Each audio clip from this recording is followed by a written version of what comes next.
হিন্দু ভোটারদের মধ্যে একটা বিভাজন রেখা তৈরি করতে চাইছে বিজেপি। সরকারের ভাতা প্রকল্প চালু রাখা উচিত।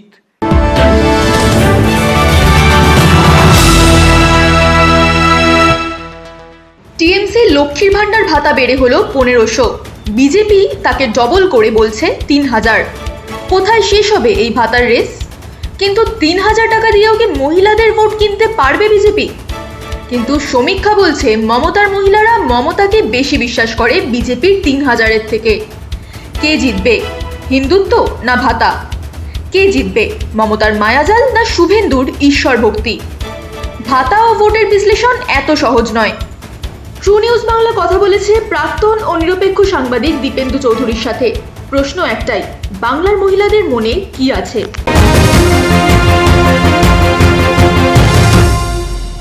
বিজেপি বলছে মহিলাদের ভাতার টাকা 1500 থেকে বাড়িয়ে 3000 করে দেবে। বাংলার মহিলা ভোটাররা কি বিশ্বাস করেন যে তারা বিজেপির থেকে 3000 টাকা ভাতা পাবে? এই প্রসঙ্গে প্রথমেই যেটা বলতে হবে সেটা হচ্ছে যে হিন্দু ভোটারদের মধ্যে একটা বিভাজন রেখা তৈরি করতে চাইছে বিজেপি। অর্থনীতিবিদরা বলছেন যে অর্থনৈতিক ভিত্তিতে স্পষ্ট হচ্ছে বিভাজন রেখা। দরিদ্র হিন্দু ভোটার এখনও তৃণমূলের দিকে, এটা সমীক্ষা রিপোর্ট এরকমটাই বলছে। কারণ আমাদের রাজ্যে লক্ষ্মীর ভাণ্ডার, বিধবা ভাতা, বার্ধক্য ভাতা প্রকল্পগুলি, এই স্কিমগুলি জনপ্রিয়, এটা আমরা অস্বীকার করতে পারি না আর কি। এবং দেখা যাবে যেটা যে এই স্কিমগুলিকে নিয়ে, প্রকল্পগুলিকে নিয়ে বিভিন্ন আলোচনা হয়েছে, অন্যান্য রাজ্যেও এগুলো চালু হয়েছে। এবং যারা সমাজ বিপ্লবের কথা বলে, সমাজ নিয়ে ভাবনা চিন্তা করে, সেই বামপন্থীরাও এই প্রকল্পগুলি আজকে সমর্থন করছে। সেই পরিপ্রেক্ষিতে তৃণমূল সরকার এই প্রকল্পগুলি চালাচ্ছেন এখানে। আর এইসব ভাতা দিতে দিতে তৃণমূল সরকার একটা বিশ্বাসযোগ্যতা অর্জন করেছে, এটাকে আমরা অস্বীকার করতে পারছি না। তাই গরিব হিন্দু মহিলা ভোটার বিজেপির প্রতিশ্রুতি বিশ্বাস নাও করতে পারে। বেশি ভাতার আশায় কি বাংলার মহিলা ভোটাররা কিছু শতাংশ হলেও তারা তৃণমূল কংগ্রেস থেকে সরে আসবেন? কারণ তৃণমূল কংগ্রেস তো বলছে যে বিজেপি শুধু এটা বলছে, করবে না কিছু। আগের প্রশ্নে আমরা একটা উত্তর দিয়েছি, সেই সূত্র ধরেই বলতে হচ্ছে যে আমাদের রাজ্যে এখনও সংগঠিত হিন্দু ভোট গড়ে ওঠেনি। এটা খুব তাৎপর্যপূর্ণ জায়গা। এই হিন্দুত্ববাদী দল বিজেপি সেটা চেষ্টা করছে, করবেও, তো ওদের এজেন্ডাই এটাই। এই শ্রেণীর ভোটকে এক মঞ্চে আনতে চাইছে, যে কারণেই বিজেপির এই পরিকল্পনা বা ঘোষণা করেছে, যে স্লোগান আকারে এটাকে নিয়ে এসছে যে আমরা আসলে 3000 টাকা দেবো ভাতা।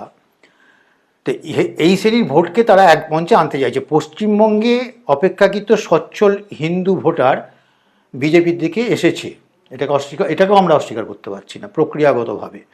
যেমন আজ থেকে 50 বছর আগে আমরা দেখেছি যে সেই সময়কার সচ্ছল যে হিন্দু ভোটার তারা কংগ্রেসের সঙ্গে ছিল। ঠিক তেমনিভাবে সারা দেশে সচ্ছল হিন্দু ভোটাররা বিজেপির সঙ্গে, আমাদের রাজ্যের বিজেপির সঙ্গে আছে সারা দেশে। আমাদের রাজ্যের হিন্দুরা এখনও দ্বিধায় আছে, তারা সিদ্ধান্ত নিতে পারছে না যে তারা কি করবে। হিন্দু ভোটারদের মধ্যে শ্রেণীগত ও অর্থনৈতিক স্বার্থ আমরা এই 21 শতকেও একটা বড় ভূমিকা পালন করতে দেখছি। এটা আমার বক্তব্য নয়, যেটা আমি উল্লেখ করলাম, এটা আমার বক্তব্য নয়, অর্থনীতিবিদদের এটা অভিমত, তারা এটা সমীক্ষা করে এনেছেন। তাই এখনই বলা সম্ভব নয় যে বঙ্গ নারীরা বিজেপির দিকে ঝুঁকবে, না তারা যেমন ছিল তৃণমূলের দিকেই থাকবে। বাংলার মহিলা ভোটাররা কি তৃণমূলের পক্ষে একজোটে ভোট দেন, যে আচ্ছা ও দিচ্ছে তাহলে আমিও দেবো, এরকম ভাবে? নাকি তাদের ভোট দেওয়ার পিছনে অন্য কোনো ফ্যাক্টরও কাজ করে, আর করলেও কি সেটা? আমরা দুটো ভাগে ভাগ করেছি, একটা সচ্ছল, একটা অসচ্ছল। এর আগে আমরা উল্লেখ করেছি। সচ্ছল যারা, তারা অনেকটাই সচেতন, যারা কোথায় ভোট দেবে, জীবনযাপন কী করবে। অসচ্ছল যারা, এই ভোটটা আমরা যেটা বলতে পারি সেটা টালমাটাল, টিল করে, এটা অনেকটা প্রচার নির্ভর এবং তার সঙ্গে অবশ্যই অর্থনীতি নির্ভর। তো সেক্ষেত্রে দেখা যাচ্ছে যেটা, যে বিজেপি এটা বুঝে গেছে, এটা যখন আমরা আলোচনা করছি তখন বুঝে গেছে। এসআইয়ের থেকে যাদের নাম বাদ পড়েছে বা পড়তে পারে, দেখা যাচ্ছে বহু মহিলার নাম কাটা পড়েছে এই ক্ষেত্রে এসআইআরে। এই মহিলারা কারা? এরা তৃণমূলের ওই ভাতাগুলো পাচ্ছে বা পাচ্ছিল বেশিরভাগই, এবং ওই যে মহিলারা বাদ পড়লো, এইটা কতটা স্বচ্ছ প্রক্রিয়া সেই প্রশ্নটা কিন্তু তোলা যায়, যে কেন এতগুলি বাদ পড়লো, এই প্রশ্নটা তোলা যায়। তৃণমূলের সমর্থক সাধারণ মুসলিম মহিলাদের কি টার্গেট করা হচ্ছে এই বাদ করার ক্ষেত্রে, বা টার্গেট হয়ে থাকতে পারে? যে কথা তৃণমূল নেত্রী তথা মুখ্যমন্ত্রী মমতা বন্দ্যোপাধ্যায় অনেক আগেই বলছেন যে যারা বাদ গেছে তাদের মধ্যে মহিলাদের অংশ অনেকটাই বেশি। আমার মনে হয় এটাই বোধহয় একমাত্র আমাদের উত্তর হতে পারে আপনার প্রশ্নের। একটা পরিবারের মধ্যে মহিলা ভোটারদের উপর পুরুষদের প্রভাব কতটা দেখা যায়? এরকম দেখা যায় যে কোনো একটা পরিবারে তার বাবা বা স্বামী বিজেপিকে ভোট দিচ্ছে, তাই তার কাছে আর কোনো অপশন নেই, তাকেও বিজেপিকেই ভোট দিতে হবে। সে চাইলেও মানে তার টিএমসি বা সে যদি চায় আজকে সিপিআইএম কে ভোট দেবে, সেটা দিতে পারছে না, তার কাছে অপশন নেই। এরকম তো দেখা যায়, কতটা সেটা? এখানে আমার ব্যক্তিগত যেটা মনে হয়েছে সেটা হচ্ছে এটা বিষয়টা অত্যন্ত গুরুত্বপূর্ণ।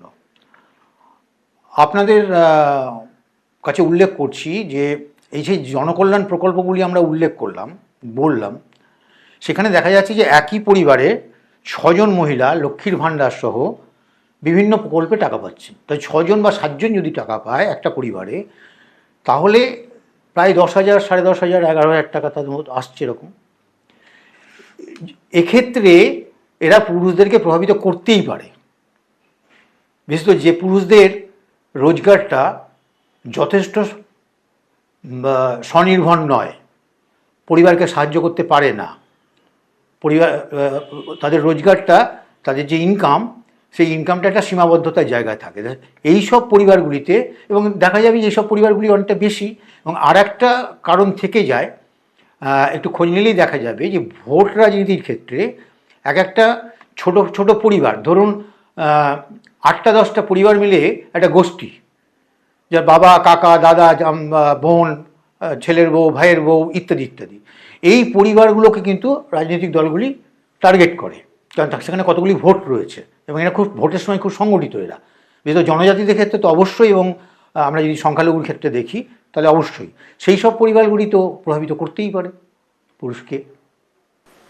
আগেই এসআইআর এর কারণে মহিলা ভোটের 3 to 5% কেটেছে, এরপর আবার এখন বিজেপি ভাতার লোভ দেখাচ্ছে, তো সেখানেও যদি এরকম 3 to 5% কেটে যায়, তাহলে তৃণমূলের ভোটে কতটা টান পড়বে?